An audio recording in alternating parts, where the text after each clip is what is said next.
Hi all, welcome to my channel వినోదాల హరివిల్లు. Today home made veg puff recipe చూద్దాం.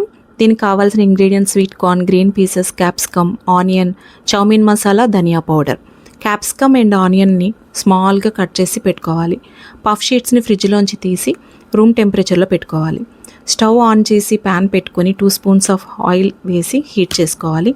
ముందుగా ఆనియన్ వేసి ఫ్రై చేసుకోవాలి. కొంచెం సాల్ట్ యాడ్ చేసి ఫ్రై చేయాలి. ఆనియన్ ఫ్రై అయ్యాక ఆల్ వెజ్జెస్ని యాడ్ చేసుకుని మీడియం టెంపరేచర్లో ఫ్రై చేసుకోవాలి. ఇందులో 1/2 spoon chow mein masala powder, 1/2 spoon ధనియా పౌడర్ యాడ్ చేసి ఫ్రై చేసుకోవాలి.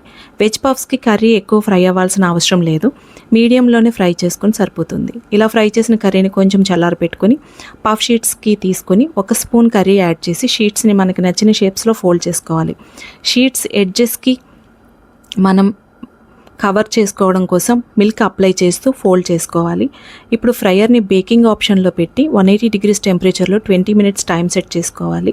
ఫ్రైయర్లో కింద బటర్ పేపర్ పెట్టుకోండి. తర్వాత వెజ్ పఫ్ పెట్టుకొని ఫ్రైయర్ ఆన్ చేసుకోవాలి. 10 మినిట్స్ వన్ సైడ్ బేక్ చేసుకోవాలి. అనదర్ 10 మినిట్స్ రొటేట్ చేసి బేక్ చేసుకోవాలి. మిడిల్లో మిల్క్ని లేయర్స్గా అప్లై చేస్తూ బేక్ చేసుకోవాలి. అంతే, tasty and easy home made veg puff ready. మీకు ఈ రెసిపీ నచ్చిందని అనుకుంటున్నాను.